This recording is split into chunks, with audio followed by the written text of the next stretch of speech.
Olá, começa agora mais um Conexão Legislativa e hoje nós vamos entender um pouco melhor como é o processo de aprovação de uma vacina.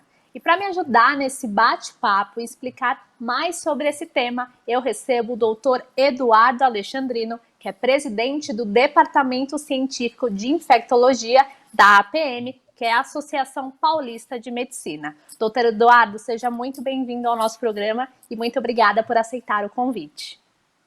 Muito obrigado pelo convite.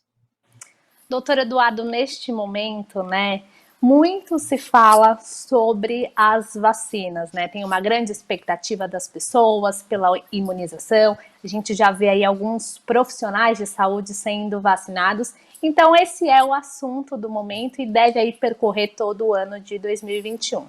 Para começar esse nosso bate-papo, gostaria que o senhor explicasse, de forma resumida e até para que as pessoas que são leigas no assunto possam entender um pouquinho melhor como se dá esse processo de aprovação de uma vacina para que ela possa, de fato, aí ser utilizada nas pessoas. Bom, Amanda, esse processo, até você conceber a vacina e chegar na população, começar a ser utilizada, é um processo muito rigoroso e muito lento, habitualmente. Então, primeiro, você precisa entender as características do vírus, aonde que ele se liga à célula, como é a resposta imunológica. Então, tem uma etapa inicial, que é desse conhecimento, que é uma exploração das características mais sobre o vírus e como ele responde do ponto de vista laboratorial. Depois disso, entendendo um pouco essas características, isso é utilizado, então, modelos experimentais. Então, você faz cultura, vírus é difícil, Você tem que fazer em células, porque vírus ele não é um ser vivo completo, não é um ser vivo. Então, ele precisa de uma célula para ele se multiplicar. Então, primeiro você faz as curas para essa avaliação, utiliza ensaios em animais, que são chamados, essa fase é chamada fase pré-clínica.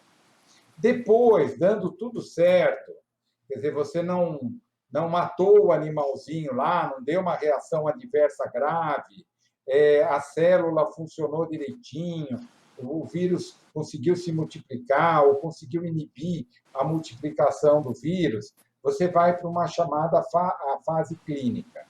E aí tem várias etapas.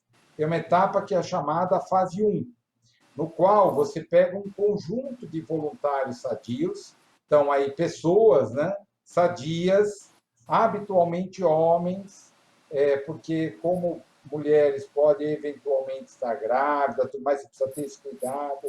Você não usa gestantes nesse momento, não usa extremos de idade, pessoas idosas ou pessoas muito jovens, porque se tiver uma reação grave,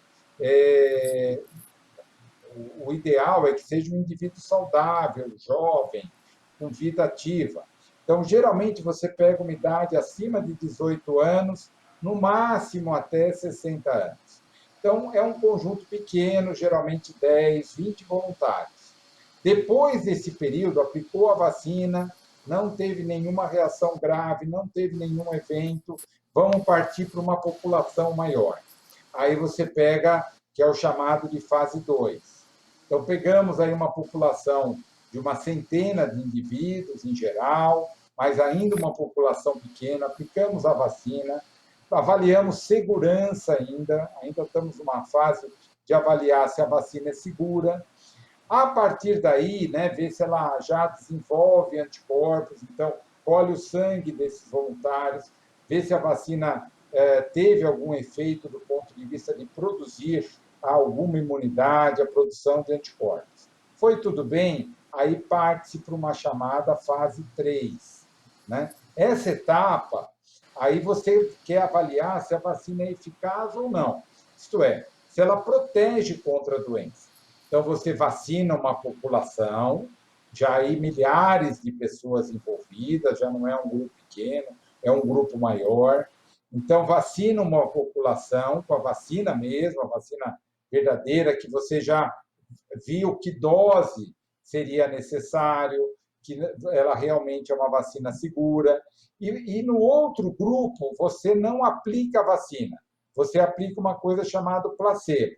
Só que tanto a pessoa que aplica como a pessoa que está recebendo esse placebo, ela não sabe se ela recebeu a vacina verdadeira ou o placebo. Aí você vai acompanhar essa população por um período. E acompanha isso, em geral, não um período inferior a 6 meses, porque isso vai variar um pouco essa população que é exposta ao vírus. Por isso, no caso da Covid-19, a população escolhida para esses protocolos foram de profissionais de saúde.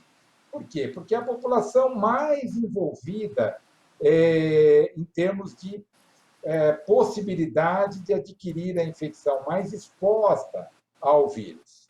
Então, você acompanha essa população, geralmente você faz um cálculo estatístico para saber, a partir do momento que eu atingir tantas pessoas com infecção, no grupo todo, eu reavalio esse grupo para ver. Aí eu separo quantas pessoas que tiveram a infecção pelo vírus, tanto nos que tomaram a vacina mesmo, né, a substância ativa, como aqueles que tomaram o placebo. E vou fazer uma comparação entre esses grupos, para ver se o grupo que tomou a vacina teve menos infecção. Veja, isso habitualmente nas vacinas, elas demoram anos para fazer todos esses estudos, para terem ótimas análises. No caso da Covid, como também de outras doenças graves, ao caso do ebola, por exemplo, na África, enfim, em situações de crises sanitárias, onde você precisa ter uma resposta mais rápida, o que acontece é que você vai fazendo análises chamadas análises interinas, né? Análises durante todo esse processo, para realmente você conseguir uma resposta mais rápida. Veja, no caso da Covid, foi rapidamente, né? Em menos de um ano, nós identificamos o vírus, foram feitos sequenciamento do vírus para entender direitinho as suas características, foram produzidas diversas vacinas, entraram em estudo rapidamente, estudos clínicos, e foram finalizados.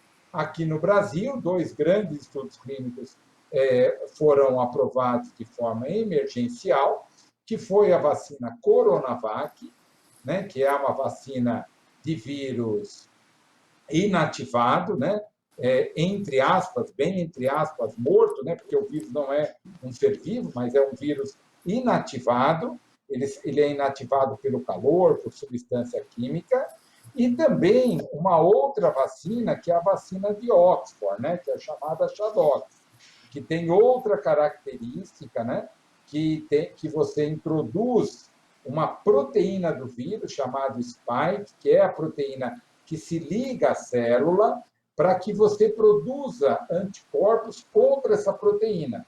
Então, ela é introduzida no vírus, que é um adenovírus, e é injetado na pessoa, para a pessoa responder com a produção de anticorpos contra esse vírus. Veja, é uma tecnologia que está por trás disso enorme, é um avanço científico enorme. E no mundo inteiro existem dezenas de vacinas que estão hoje em fases clínicas. Né? Aqui no Brasil, nós não estamos vacinando com essas, mas existem as vacinas de RNA mensageiro, existem outras vacinas que são com partículas virais, que existe um estudo aqui no Brasil sendo produzido, mas ainda não estão nessa fase mais avançada de estudos. A vacina com RNA mensageiro já também passou, já foi aprovado por várias agências reguladoras do mundo inteiro, como a agência europeia, a agência americana, e já estão sendo utilizadas nos Estados Unidos e na Europa. Aqui no Brasil, ainda nós não estamos usando essa vacina, que é a vacina produzida pelo laboratório Pfizer e pelo laboratório Moderna, que é um laboratório americano. Essas não estão aqui ainda no Brasil. No Brasil, nós estamos usando a Coronavac, que é a vacina da Sinovac, e estamos utilizando a vacina de Oxford, que é a Chadox, né? Que é uma vacina também com um protocolo que foi totalmente produzido aqui no Brasil, não a vacina, mas sim o estudo clínico, ele foi coordenado aqui pela Universidade Federal de São Paulo, o Centro de Referência de Imunobiológicos Especiais, da Unifesp. Esse estudo clínico, né, ele ajudou a Anvisa a aprovar exatamente essa vacina em uso emergencial. Doutor, muito legal esse panorama que o senhor trouxe, porque às vezes para a população comum fica difícil, né, entender e acompanhar. Muitas vezes não é uma linguagem tão fácil para quem não tem ali uma relação com a área da saúde. Então, muito legal todo esse panorama que o senhor trouxe, porque deu para entender exatamente como se dá esse processo de aprovação.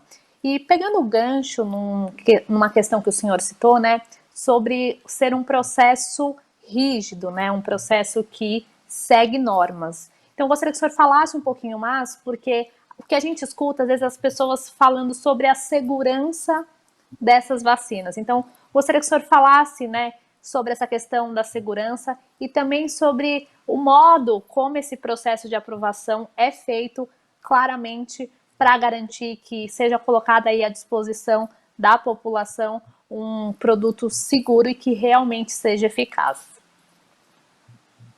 Veja, Amanda, a segurança é o ponto primordial desse processo, né? Ninguém vai liberar uma vacina que promova efeitos colaterais graves, que não tenha segurança comprovada. As agências reguladoras, a exemplo da Anvisa, têm essa preocupação, né? Elas que aprovam, avaliam cientificamente muito bem o estudo, fazem a supervisão, o controle das etapas. Então, as empresas, né, o laboratório, têm que apresentar toda essa documentação para as agências reguladoras e serem avaliados com muito cuidado. Então, as vacinas passam por um processo e, em todo momento, a segurança é o pilar fundamental para o desenvolvimento de uma vacina. A partir do momento que se observe algum problema de segurança, desde os estudos em animais até as fases iniciais da vacina, os estudos são interrompidos. Então, esse é um processo muito importante. Agora, numa situação de pandemia, com alto número de mortes, com pressão no sistema de saúde que nós estamos passando, o que acontece é que muitas etapas dessas são avaliadas com maior velocidade. Entretanto, os processos de segurança não são comprometidos nessas etapas. Isso é muito importante enfatizar, né? Mas o problema é mais rápido, né? Você tem mais equipes avaliando, procura incluir os voluntários de uma forma mais rápida, para exatamente a gente conseguir ter o máximo de informações para a aprovação da vacina, para que realmente, né, você tenha um impacto nessa situação. Se você ter uma vacina numa pandemia como nós vivemos, né, de Covid, que possa diminuir a mortalidade, que possa diminuir a procura dos hospitais, diminuir internações, unidade de terapia intensiva, isto é, que não que possam influenciar, né, em todo esse sistema, isso é muito útil, né? Então, é muito importante que nessa situação as agências reguladoras estejam com as equipes todas elas em plena atividade, e foi o que foi feito na Anvisa, né? Então, não existia o final de semana para todo mundo que está trabalhando nesses processos, nos protocolos, não existe noite, dia, você muitas vezes fica a noite inteira avaliando esses estudos, e certamente a Anvisa teve um papel muito importante, muito responsável em todo esse processo, para realmente ter aprovação para uso emergencial dessas vacinas. O senhor também citou essa questão, né, de que nós temos diferentes tipos de vacinas disponíveis, né? O senhor citou a Coronavac e a vacina de Oxford. Gostaria que o senhor falasse um pouco sobre quais são as vantagens de ter diferentes tipos de imunizantes disponíveis, especialmente nesse momento de crise sanitária que nós estamos enfrentando, né? Como é que isso pode ajudar no combate à pandemia, no controle da pandemia, e não só pensando no nosso país, né, mas pensando no coletivo. Ok. Amanda, de forma resumida, só para que a gente possa entender todo esse processo, nós temos 4 maiores plataformas de desenvolvimento de vacinas, isto é, de tipos de vacina, né? Assim, bem resumidamente. A primeira delas, que é uma tecnologia que a gente já conhece por outras vacinas, é exatamente essa vacina da Sinovac, que é a Coronavac. Essa é com vírus inativado. Isso existe em outras vacinas, é uma tecnologia já conhecida, então é um processo que a gente já conhece melhor. A segunda plataforma são vacinas com partículas virais, com segmentos virais. Isso também a gente já conhece essa tecnologia. Esses estudos ainda eles estão em andamento, estão em fase 3 e provavelmente teremos também boas notícias dessas vacinas. Você pega pedacinhos do vírus e incorpora numa vacina e aplica na pessoa para que ela responda contra várias proteínas do vírus. A terceira plataforma já é uma plataforma mais inovadora, que a gente não tem precedentes. Isto é, você pega um segmento do vírus, que no caso é a parte mais importante do vírus, que ele se liga ao receptor da célula para poder entrar dentro da célula e poder se multiplicar. E aí você pega essa partícula e coloca dentro de um outro vírus, que no caso da vacina de Oxford foi colocado num vírus de chimpanzé, né? É um adenovírus de chimpanzé, por isso que chama ChAdOx. O CH é de chimpanzé, o AD de adenovírus e Ox, ChAdOx1 de Oxford, que é a vacina número 1, foi a primeira, então a ChAdOx1. A outra vacina que usa essa mesma metodologia é a vacina russa, né? Que é a Sputnik, que já está aprovada, por exemplo, na Argentina, na Rússia, claro, em outros países vizinhos à Rússia, elas foram utilizadas, já estão sendo utilizadas. Ela utiliza um adenovírus humano. Então, põe essa spike, né, essa partícula, essa espícula, para que é a proteína que a gente precisa responder contra ela para que ela não se ligue à célula, então você coloca num adenovírus para amplificar essa resposta. E, por último, que é a quarta plataforma, também uma vacina muito inovadora, importantíssima, que você usa uma parte genética do vírus, que é um RNA mensageiro. Então, você põe essa partícula do RNA mensageiro, que é essa parte genética do vírus, envolve em uma microgotícula, que é um lipossomo, uma coisa de gordura bem pequenininha, né?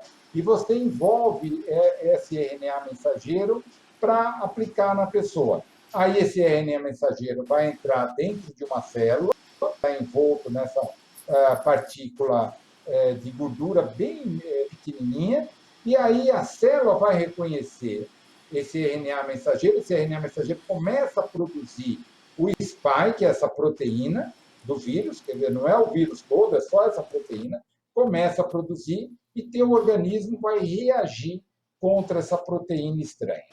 Então, olhem que interessante, né? 4 metodologias, 4 plataformas de vacinas importantíssimas, 2 delas que nunca foram utilizadas.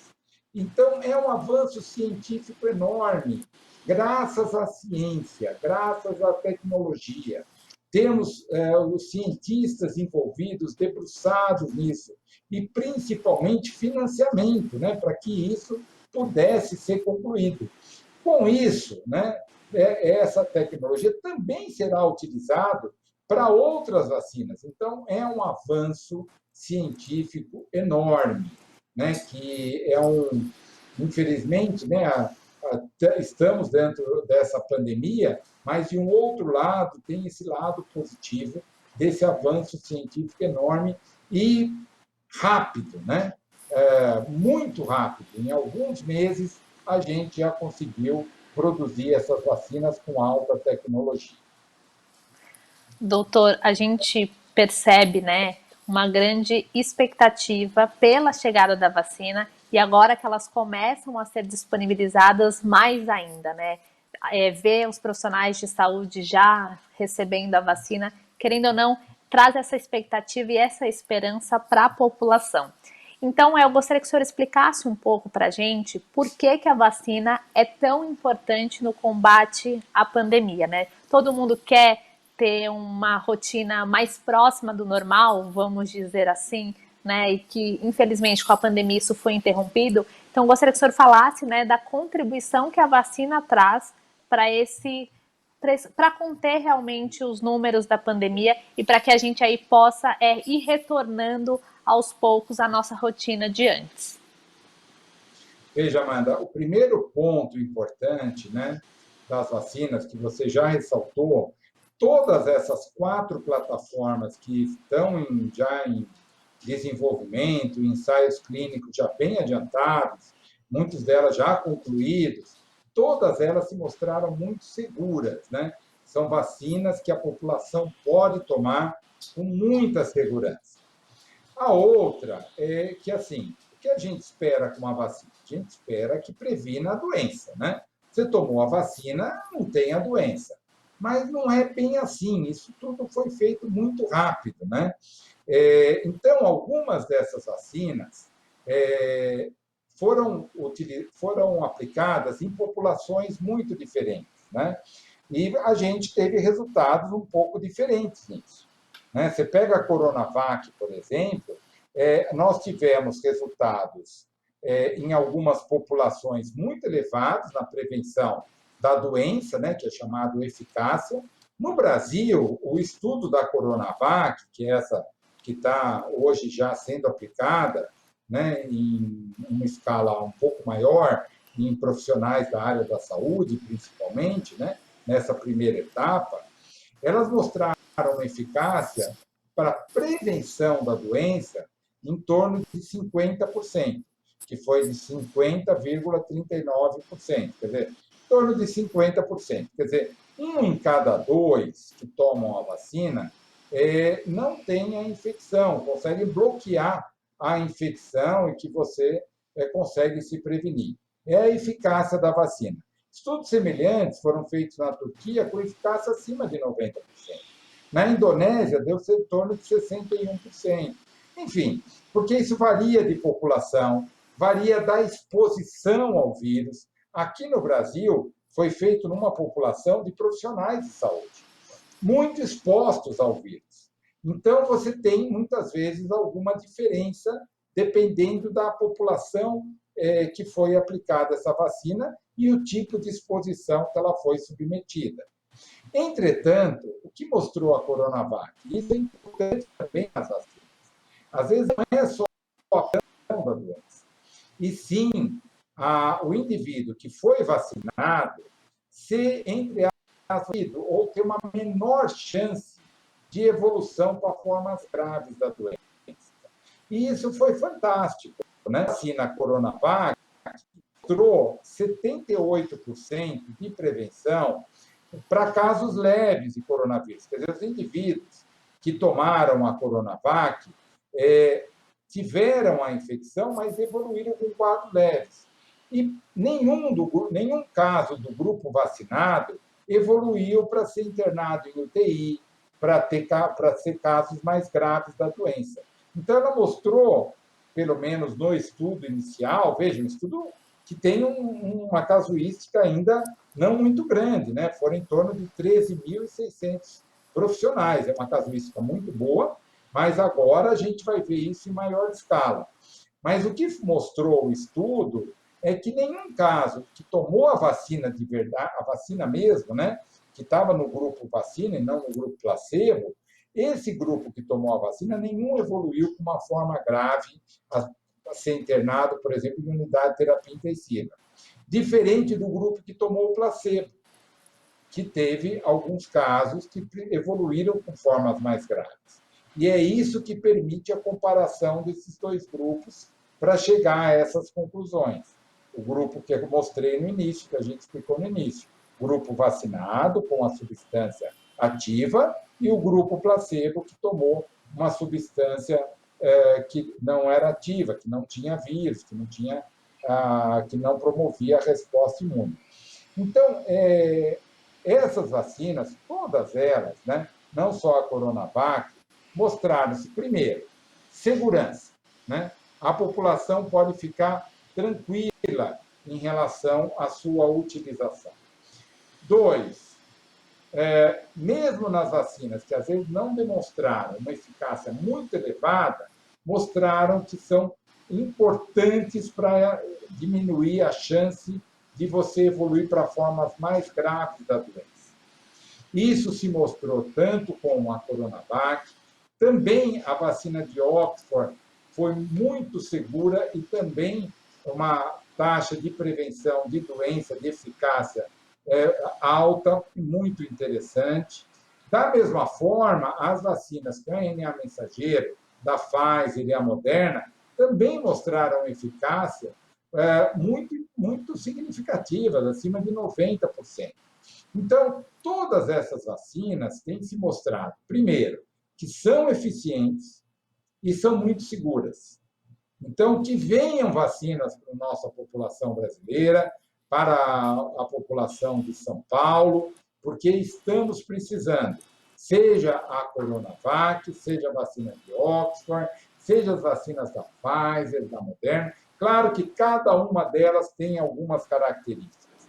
Por um país como o nosso, né, com a extensão territorial, as dificuldades de armazenagem das vacinas, tem algumas características da vacina que auxiliam, por exemplo, a você ter a aprovação, por exemplo, da Coronavac e da vacina de Oxford, porque elas podem ser mantidas em temperatura de 2 a 8 graus. Então, você consegue ter o estoque das vacinas, a manutenção das vacinas, de uma forma mais simples, né? Em temperatura de geladeira.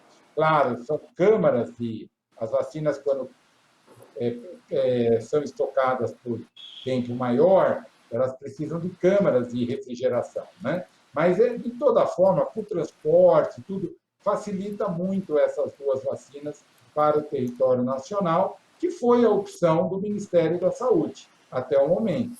Mas, se chegar novas vacinas, excelente. O que é importante? Geralmente, essas vacinas, você precisa tomar 2 doses. Se você tomou a primeira da Coronavac, a segunda dose tem que ser da Coronavac. Se você tomou da Oxford, a segunda dose tem que ser da Oxford, que é a chamada Covishield, né? A Covishield, que é a vacina de Oxford. Então, isso é importante. Se você tomou a Coronavac ou tomou a Covishield, é importante que você mantenha as 2 doses da vacina e siga os intervalos recomendados, porque eles são diferentes. A Coronavac, você tem que tomar uma dose e a segunda entre 2 e 4 semanas. Geralmente, a gente tem recomendado 21 dias. Já a Covishield é diferente, você tem um intervalo maior. Em geral, 12 semanas, você pode ter um período maior. Mas isso, obviamente, tem que ser avaliado e o Ministério da Saúde vai estar distribuindo informes para avaliação desses intervalos da melhor forma. Então, a população pode estar tranquila em relação à utilização dessas vacinas, desde que não tenham as contraindicações. São pequenas, né? Reações adversas mais graves, alérgicas, muito graves aos componentes da fórmula. Mas, geralmente, são vacinas muito seguras. Doutor Eduardo, quero agradecer muito a participação no Conexão Legislativa de hoje, por trazer para o nosso público essas explicações com uma linguagem mais acessível e também para que as pessoas, né, possam entender da importância da ciência e da importância da vacina aí no combate à pandemia do novo coronavírus. Muito obrigada pela participação. Muito obrigado, Amanda. Estamos à disposição de vocês aí. Muito obrigado. Esse foi o Conexão Legislativa de hoje. Você pode acompanhar todos os conteúdos produzidos pela Rede Alesp acessando o nosso canal no YouTube. Muito obrigada pela companhia e até a próxima.